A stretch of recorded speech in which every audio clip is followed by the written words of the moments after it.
This week's DRM Not Included on F5 Live is proudly powered by Amazon Prime. You know you get free shipping, but you get a whole lot more. Free music with Amazon Prime Music, free movies, TV, and documentaries with Amazon Prime Video, free games, and a free subscription on Twitch to support the content creator of your choice with Amazon Prime Gaming, and a whole lot more. And we've got quick links to these features and some more as well. A free 30-day trial if you're not already a subscriber. And as a great last-minute gift, we've got the ability to give Amazon Prime as a gift. And all of that can be found by going to f5live.tv/prime. That was a call out for you there, Abram. Back to our earlier topic. So last week we talked about an interesting situation where YouTube, a content provider, was trying to stay on Roku, a platform. The end result of negotiations was in the last few hours, they managed to stay, and YouTube TV managed to stay on Roku. This week, negotiations are a little different. This week, YouTube TV is the platform, and Disney channels were the content. Negotiations did not go quite as well, and as of Saturday at midnight, all Disney-owned networks were pulled from YouTube TV. That includes the entire ESPN collection, the entire FX collection, the Disney Channel, National Geographic, Freeform, I think, 17 in all, plus locals in a number of markets where they were available. So much content was pulled that YouTube actually announced that they were dropping the price of YouTube TV from $65 to $50 a month,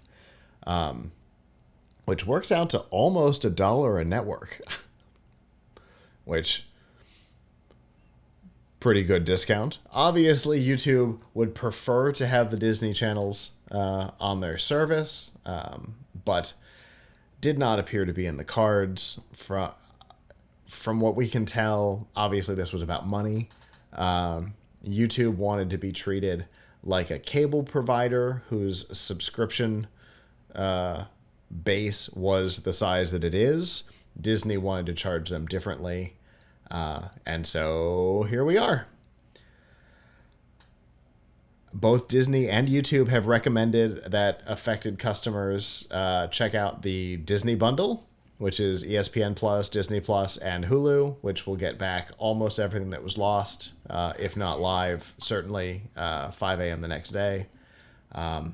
Interestingly, the bundle costs less than the price difference. So if you're not losing anything, it might be a win. But there is obviously stuff that's missing, the ability to watch stuff, appointment, television style, but not a great situation for subscribers. I mean, it's good for Disney because I think they're going to push people more onto their platform. Yeah. I mean, you do lose some things. I'm not sure. Is there National Geographic in the Disney bundle? Yeah, a lot of I think the National Geographic stuff is in Disney Plus now. Right. I mean, but you also gain some things because there's exclusives on Disney Plus that you can't watch on the Disney Channel. You can't watch any of these Marvel shows like Hawkeye on the Disney channels. So you're gaining something. I mean, I have to think that Disney also just wants people to deal with it directly more. So this forces that. But look, as we've said before, when it comes to streaming, it is very unlikely that you will get everything that you want from one streaming service.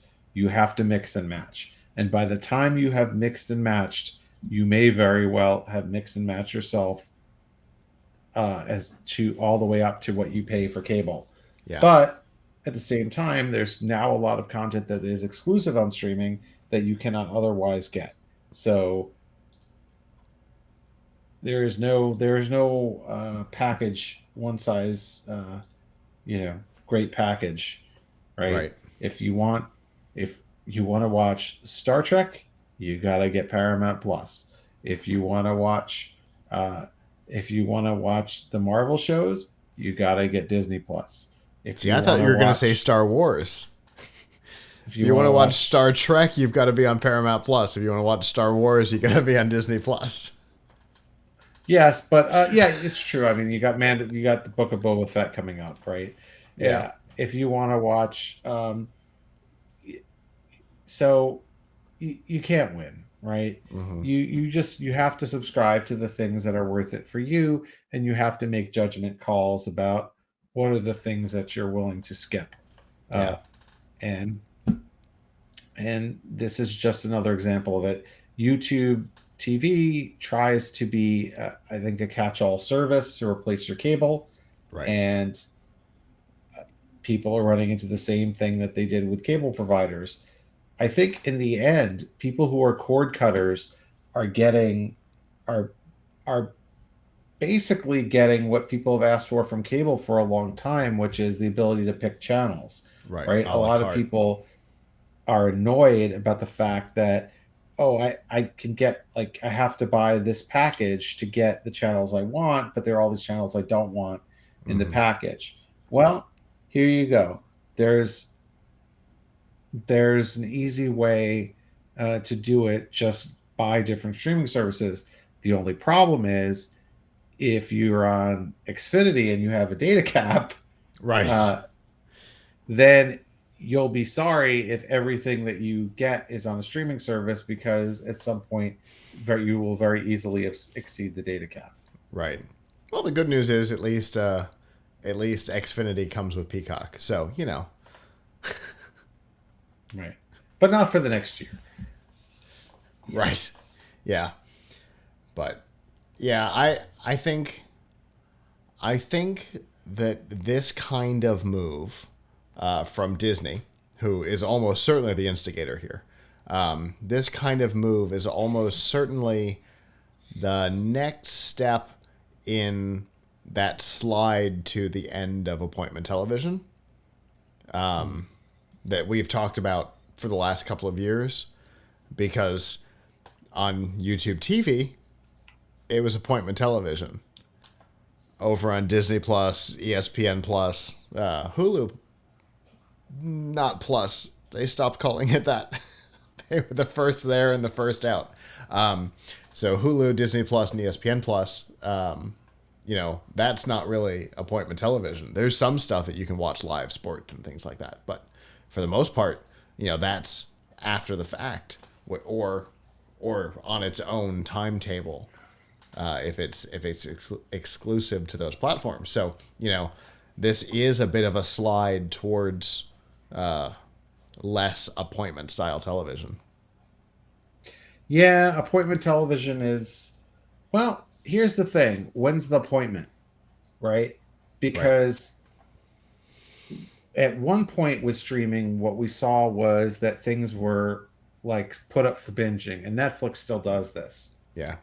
But other channels, other services, I guess you could say, like Paramount Plus Paramount. and Disney Plus and Prime do things weekly, or at least with Yeah. some shows they do things weekly. So, for example, I am waiting with bated breath for episode 3 of The Expanse season 6 that's going to be coming on Friday. So I guess the appointment would, if I really wanted to keep it, would be like 3 a.m. or something. Right. Would be the drop time. Right. So there is an Yeah. appointment. It's just True. not the appointment you want to keep, an appointment most people want to keep. True. If they really wanted to, if companies really wanted to say, oh, hey, we want to have something that is quote unquote on in prime time, what they could always do is decide that the drop time was, 8 o'clock or something, Right. instead of instead of 3 a.m. Sure. So, I mean, that's True. going on with a lot of shows. It's going on with Star Trek Discovery. It's going on. It's it's going on with Hawkeye. It's going on with, all the shows on Disney Plus. So True. they are in a way stretching you out, and you do kind of have an appointment, but the appointment is a little bit more of a flexible appointment in that it's usually, I think I'll watch that Friday, but I don't necessarily have to say I'm going to watch it at 7 o'clock. Which, Right. if you have DVR, if you have a DVR, It hasn't was been always that the way case anyway. Yeah. Right. Time shifting has been going on for a long time, so should be no surprise there. Yeah, for sure. So this definitely seems to be a move from Disney, towards their own services. It's one of those, they are both exactly the same as last week to now. They are both a content provider and a platform provider, and so trying to keep everything within their own box, within their own playground, is it seems to be their ultimate goal here. Hello, YouTube. Thanks for watching, and I hope you enjoyed this episode of F5 Live Refreshing Technology. If you did, please subscribe to the channel down below, and of course hit the notification bell, because we know that subscriptions don't mean much on YouTube anymore. If you've got topics that you'd like us to talk about in the future, please comment them down below. And if you'd like to not follow us on YouTube, there's lots of ways that you can follow along with our content by going to PLUGHITZlive.com/subscribe. There you'll see all of our shows and all of the ways that you can watch, listen, and follow along.